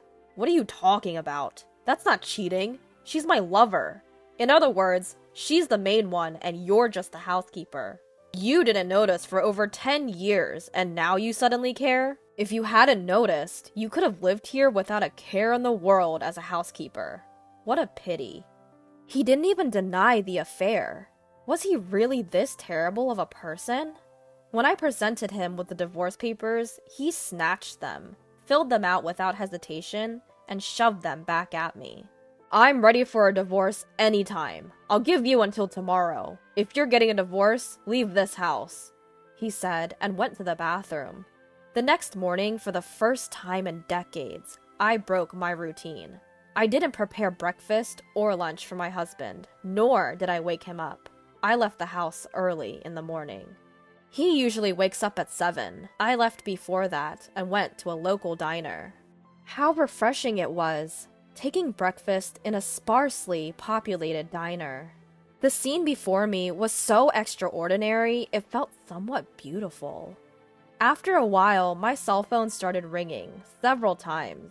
It was from my husband. Not the type to text, he usually prefers to call. Chances are, if I answer, he'll just end up berating me. Ignoring him, I turned off my phone. After relaxing at the diner, I went to the local office. As soon as the office opened, I filed the divorce papers. While my husband was at work, I decided to go home and pack up my stuff. But surprisingly, my husband was still at home.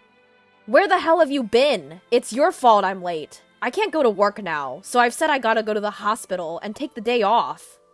Well, it's not surprising a man who's never woken up by himself can't do it now. But taking the day off work, just like that, what an idea. I didn't feel like arguing with him, so I just ignored him and started packing. Ah, so you've decided to leave. From now on, I'll invite her over. Her must be his mistress. Is he planning to kick me out and live here with her? The moment I heard that, I reached my breaking point. So, you've been making a fool of me all this time. I've already consulted a lawyer. Be prepared, because I will definitely claim compensation for the affair. At this, my husband just laughed. A lawyer? I can hire a competent one anytime. You don't stand a chance. I was so frustrated being ridiculed like this, I was about to respond. Suddenly, my husband clutched his stomach and crouched down in pain. I wondered what was wrong, but it seemed like he was really in pain. For a moment, I thought of leaving him like that, but if I do, there might be repercussions against me. Seeing him in such pain, I called an ambulance. The ambulance arrived quickly. I answered their questions and watched over my husband. It was decided that he would be transported to the hospital. One of the paramedics looked at me and said, "Ma'am, you should get ready too." But I responded firmly, "I can't. We're strangers now." The paramedic looked puzzled, but perhaps sensing something, they transported my husband without me accompanying him. At that moment, my husband's face was pathetically funny. When I contacted my daughter, she agreed to go to the hospital. It seems my husband will be hospitalized for a while. I only heard that his life was not in danger, but didn't ask for more details. After all, he's a stranger to me now. It'd be a problem if I develop unwanted feelings. I told my daughter, and she understood. While continuing to pack, I found another photo of my husband with his mistress. Shockingly, it was hidden in the living room drawer. In that drawer were our wedding rings, and I couldn't tell if my husband had intentionally left it there or not. But realizing I hadn't noticed it until now, I felt something was wrong with me. At the same time, anger bubbled up within me again. I thought about leaving this house, but I wasn't going to let it end with me just walking away. My husband wasn't around, and I saw this as an opportunity to act. I moved all his belongings to a rented storage unit.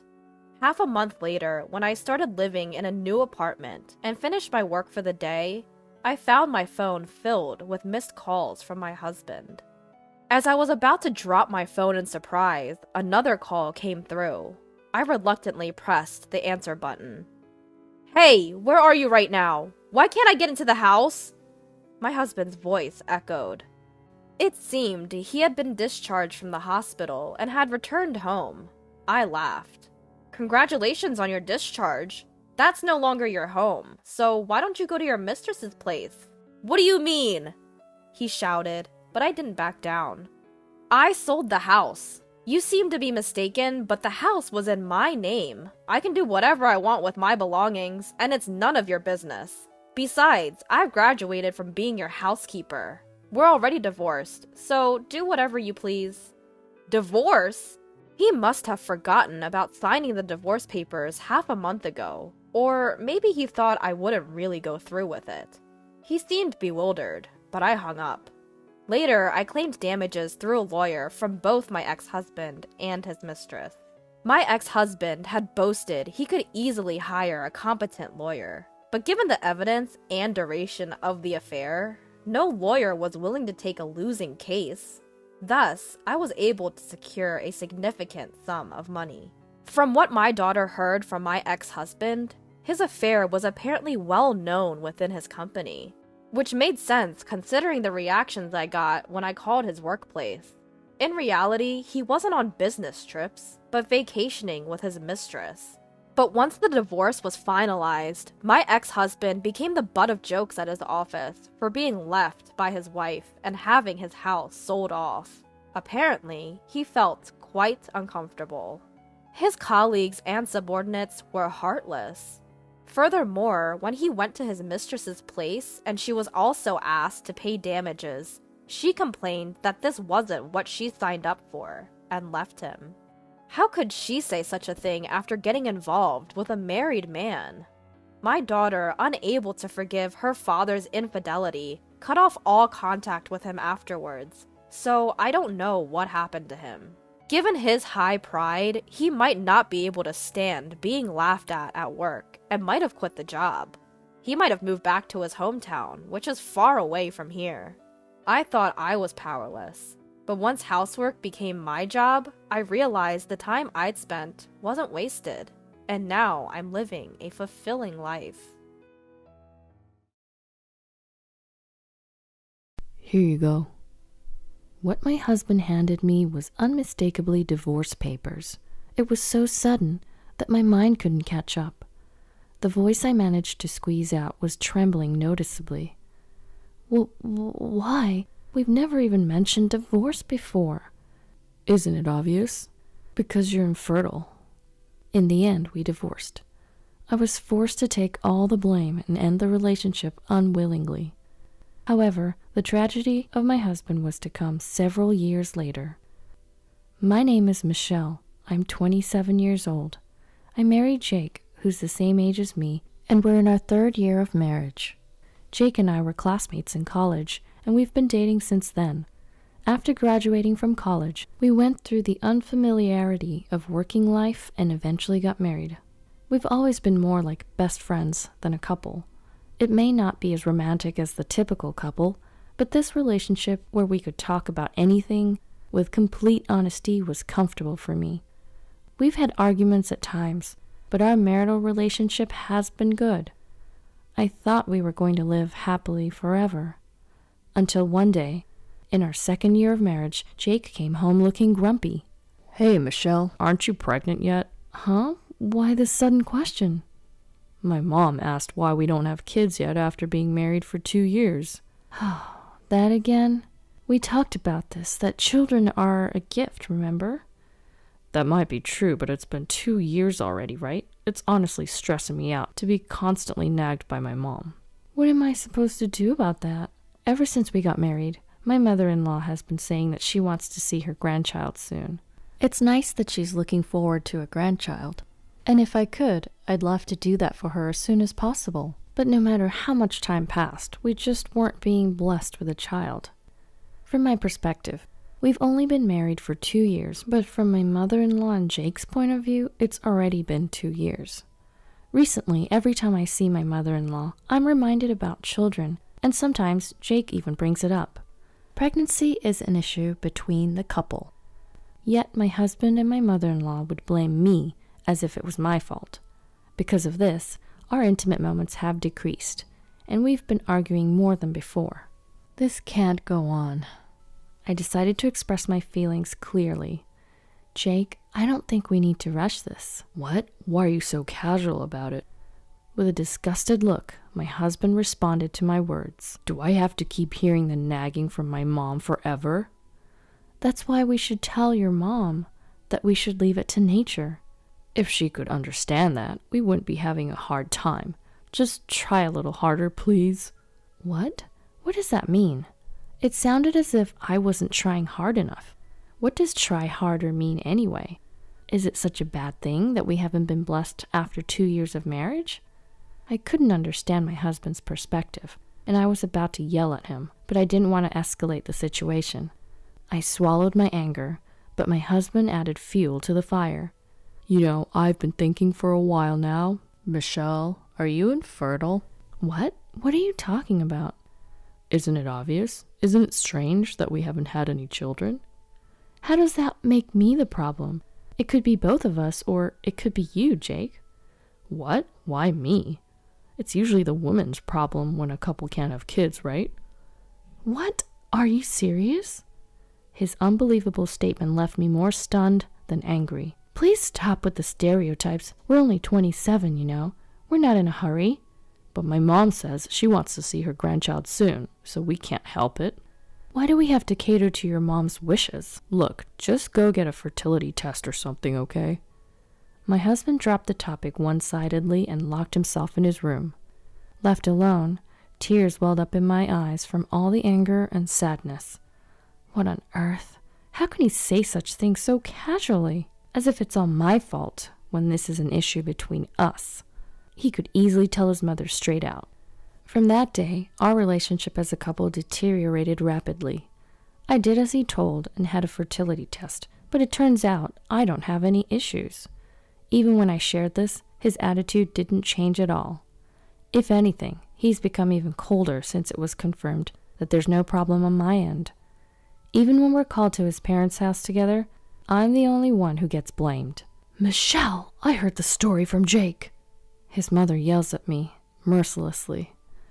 You apparently told Jake that you shouldn't rush into having kids yet. I've said it before, having children is a blessing. Enough! How long are you going to have this laid-back attitude? You're almost 30, aren't you? Yes, I am, but there are plenty of people who have children past 30 these days. Don't make excuses. You've been married for more than 2 years and you still don't have children. My husband didn't defend me, even when she hurled such insults at me. Moreover, his icy gaze seemed to say, It's your fault. I couldn't get through to them, and I was just constantly criticized. With all the blame being thrown at me, I felt like my heart was about to crush. And then his mother delivered the final blow. Oh, I shouldn't have approved of this marriage with an infertile woman. I'm not infertile, I wanted to retort, but the words got stuck in my throat. All that came out were tears. Even seeing me like this, my husband didn't offer any kind words, just let out a small sigh. Several days later, since then, I barely talked to him. Of course, no intimacy either. What used to be a happy life turned upside down and became like hell. On this day, as usual, I was preparing dinner in a gloomy mood, waiting for him to come home. As soon as he got home, my husband stormed towards me. Here you go. What he handed me was unmistakably divorce papers. Why? We've never even mentioned divorce before. Isn't it obvious? Because you're infertile. What? I couldn't comprehend what was happening. It was all too sudden. The voice I managed to squeeze out was trembling noticeably. Hold on, I told you, right? The tests showed that I'm not infertile. Then why can't we have kids? It doesn't make sense. If you think so, why don't you get tested, Jake? What? Why me? Isn't infertility a woman's issue? That's not necessarily true. The doctor even said that the cause could be on the male side. At that, my husband shouted, Shut up! Louder than I'd ever heard him before. Seeing his terrifying face for the first time, my shoulders trembled unintentionally. I was at a loss for words, and he calmly told me, There's no way the problem is with me. It's all your fault. But the hospital confirmed there's no issue with me. Shut up, you defective product. My mom was right to oppose our marriage. I'm embarrassed. I'm fed up with being married to a barren woman like you. How could you? Shut up and sign the divorce papers. I don't love you anymore. His cruel words made my head spin. Everything went dark before my eyes, and I no longer had the energy to retort. I filled out the divorce papers as told, and signed it. When I finished, my husband coldly told me, "Pack up and get out by tomorrow." What? So soon? Don't talk back. Make sure you submit the divorce papers, got it? I understand. The next day, I did as I was told and packed up my things. After leaving the apartment I had shared with my husband, I submitted the divorce papers on my way back to my parents' house. Just like that, our marriage came to an abrupt end. For a while after that, I was weighed down by the divorce. It was only possible to recover because of the support from my family. From then on, I spent my days off going out with local friends or making time for my hobbies. Doing so gradually faded the unpleasant memories of Jake, and I was steadily stepping into a new life. 2 years later, I remarried a man I met at the gym I started going to for my hobby. We were able to have a child right away. I wasn't infertile after all. There was no reason for me to be blamed. Just knowing that I could become pregnant lightened my heart. I'm glad I divorced Jake. I thought that from the bottom of my heart. Then one day, I got an invitation to a college reunion from a friend. Jake, my ex-husband, was in the same year, so I thought it would be awkward to meet him and was going to decline, but apparently he had already informed them that he wouldn't attend. I was also entering my second trimester, and I wanted to announce my marriage to my close friends, so I decided to attend the reunion. The day of the reunion finally came. I dressed up for the occasion and headed to the venue. Seeing my slightly swollen belly, my friends rushed over and showered me with congratulatory words. "Michelle, congratulations! We were worried when we heard you got divorced, but you look so happy. I'm really glad you met someone nice. Congratulations!" Tearing up, I thanked my friends. There I was, enclosed in this room of happiness. But that was short-lived. "Wait, Michelle?" A familiar voice disrupted the peaceful atmosphere. Jake was standing there. He approached me with a smug grin on his face. "Long time no see. How have you been?" "Jake, I was told you weren't coming to the reunion today." "I just happened to attend a company party nearby, so I just popped in." "Oh, I see. Well, I'll be going now." As I tried to walk away, he stopped me. "Hold on a minute."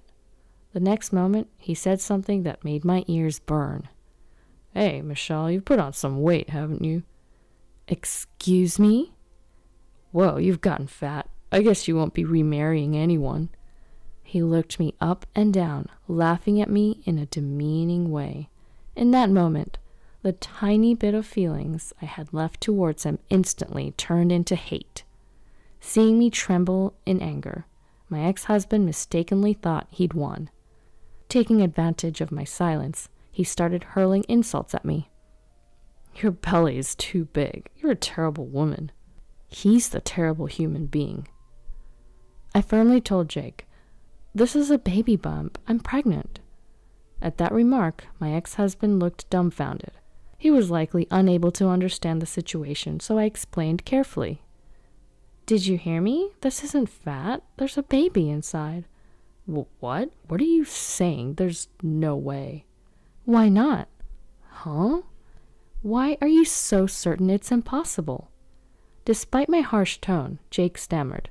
"Well, that's..." As if to settle old scores, I tauntingly retorted, "Are you trying to say that I am infertile?" "Well, that's what I thought. Isn't that why you couldn't get pregnant for so long?" "But here I am, remarried and expecting a child. Do you still think I'm infertile?" "Oh." From behind him a voice said, "Excuse me." There was an unfamiliar woman standing there. Upon seeing her, my ex-husband Jake visibly flinched. "Rachel, didn't I tell you to wait at the entrance?" "I just followed you because I was concerned. What's going on here?" "Oh." "Jake, didn't you say that you divorced because your ex-wife was infertile? That you loved each other but thought about each other's situation and decided on a peaceful divorce?" That's... From what I heard of your conversation, it doesn't seem like you had a peaceful separation at all." The two of them were descending into a scene of a television drama in front of me.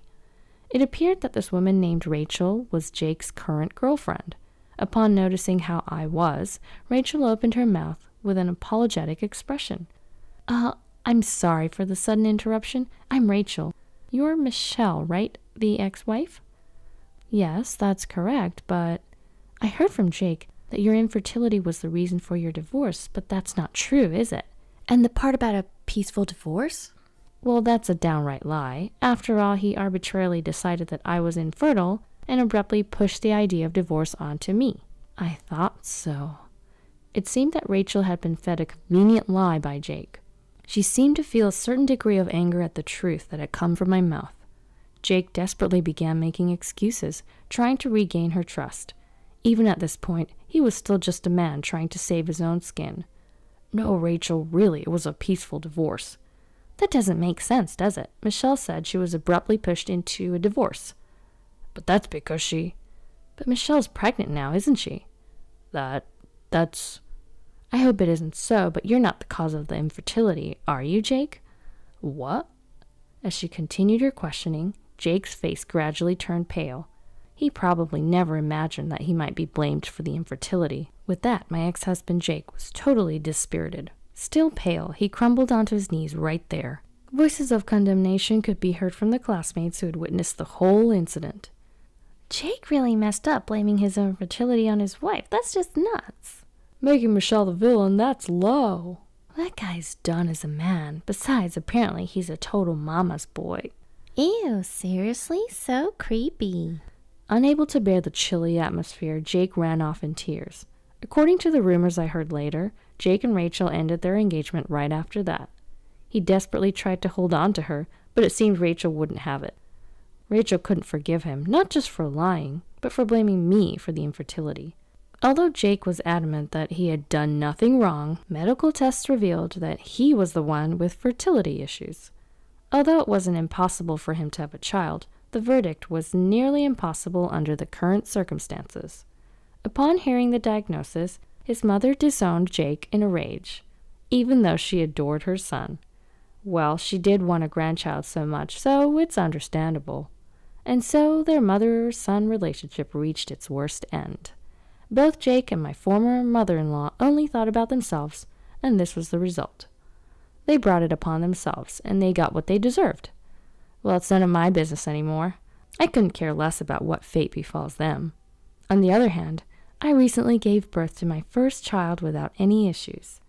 My baby is even more adorable than I imagined, and every day is filled with joy. My first pregnancy, my first time raising a child. There's a lot I don't know about, but I'm truly happy. I have nothing but gratitude for my husband, who gave me this happiness. Thank you for always being there for me. I expressed my words of gratitude to my husband, or rather, the words just slipped out of my mouth before I knew it. My husband then flashed a bright smile and said, "What are you talking about? It's only natural as a spouse, right?" "Perhaps that's true. Besides, you're the one that did all the work. Thank you for giving birth to such an adorable child," my husband told me while looking directly into my eyes. At his words, tears naturally started to fall. I'm the happiest person in the world. With a husband I love so much, and our adorable child will always be together. You're so cold. I don't understand how he comes to this conclusion. I have no obligation to help her, and she doesn't even do what she can do for herself. He's scolding the wrong person. I'm a working woman in my 40s, living with my husband. Our daughter, who we were blessed with, is currently in her second year of middle school. I think she's grown up to be quite obedient. There are various problems in our life together, but we maintain a semblance of calm for our daughter's sake, not wanting to change her environment due to our circumstances. But even dealing with my husband alone is a burden, and he takes on additional burdens. It's the existence of my sister-in-law. Every time she has a fight with her husband, she runs to our house, and she won't leave until her husband apologizes and comes to pick her up. It was fine when their fights were resolved within the day during their newlywed days, but now, over 10 years into their marriage, my husband says things like, "Please take care of her until the weekend." It's ridiculous that she hasn't grown up, still repeating the same patterns from her younger days, even in her mid-30s. Every time my sister-in-law intrudes, our daily rhythm is disrupted, expenses pile up, and the only good thing is that she serves as a negative example for our daughter. I don't want to be an adult like that. My daughter complains to me like this. Nowadays, my sister-in-law decides to freeload at our house whenever she pleases, but she does nothing here. Absolutely nothing. She doesn't pay for the expenses she incurs or do any housework. She acts like a complete guest.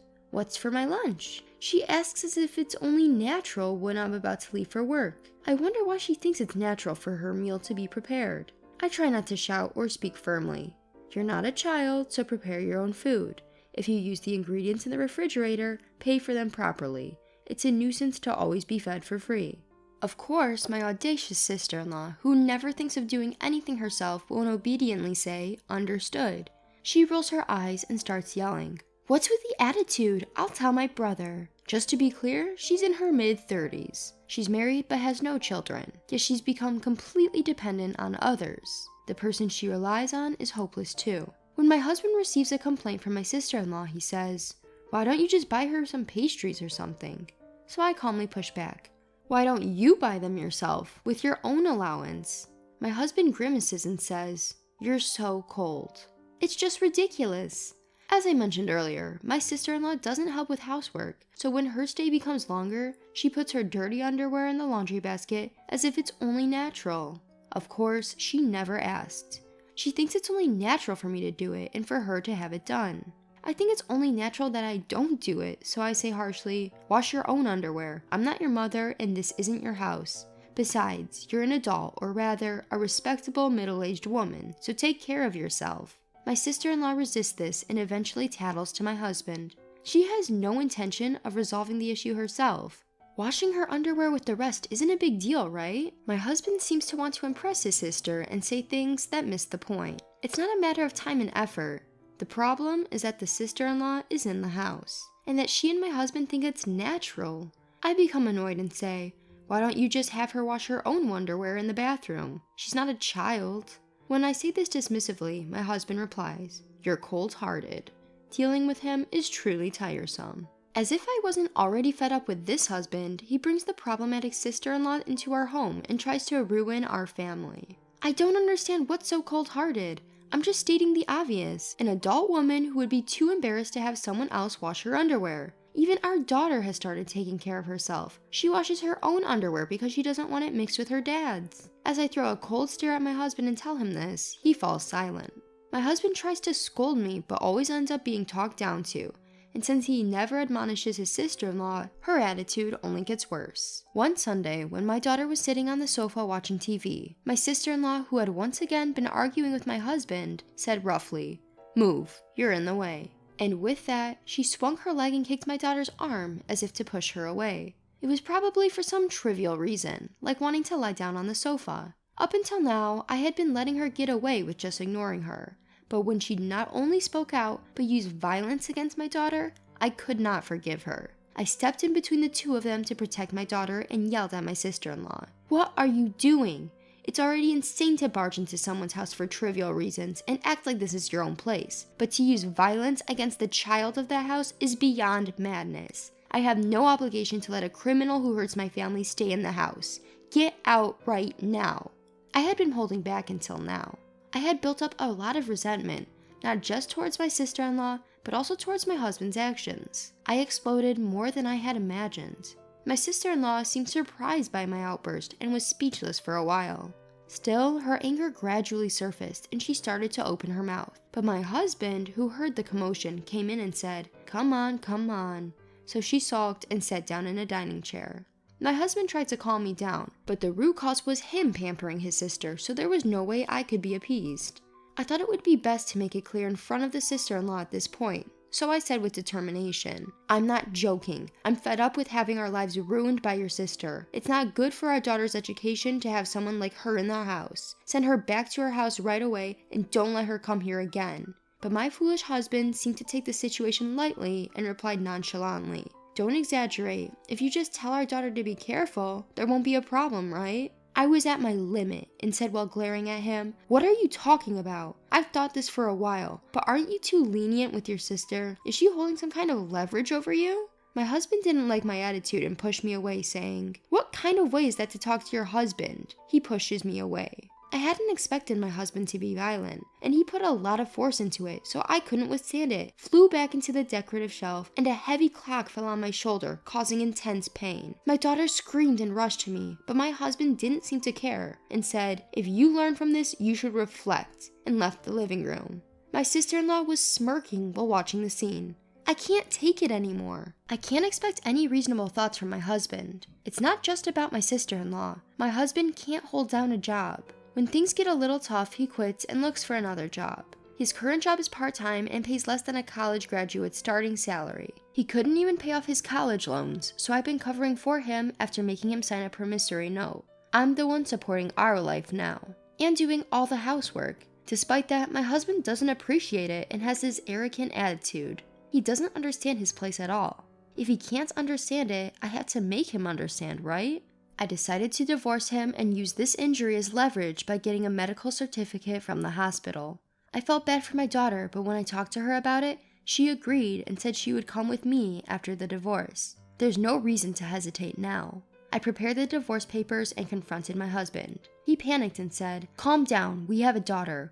We can at least wait until she's an adult, right? It's not good for her education if her parents get divorced." I yelled back at him, "It's not good for her education that you're yelling your sister's behavior. You don't even care when our daughter gets kicked. You're a failure as a father to anyone who sees it. I bought the apartment we live in, so it's in my name. I let you stay in the house until now, so why don't you go live with your sister?" I kicked him out. I don't know what happened to my husband in the end, but I sent his belongings to my sister-in-law's place since they weren't much. The divorce negotiations were prolonged because my husband resisted the amount of compensation I proposed, but eventually he gave up and agreed to the divorce when I reduced the amount. I let his debt to me go by having him give up his share of the property, but I have no intention of forgiving him or my sister-in-law for everything that's happened. I don't think he can pay it off properly, but I have to make him realize the weight of what he's done. Well, a man can manage well enough if he works hard and doesn't rely on others. I must have spoiled my husband too much up until now. That's probably why he spoiled his sister too much. I have to reflect on this too. My daughter, on the other hand, is growing up strong and steady, unlike what you'd expect from our child. I have to be grateful to my husband for at least giving me our daughter. Thank you for watching until the end.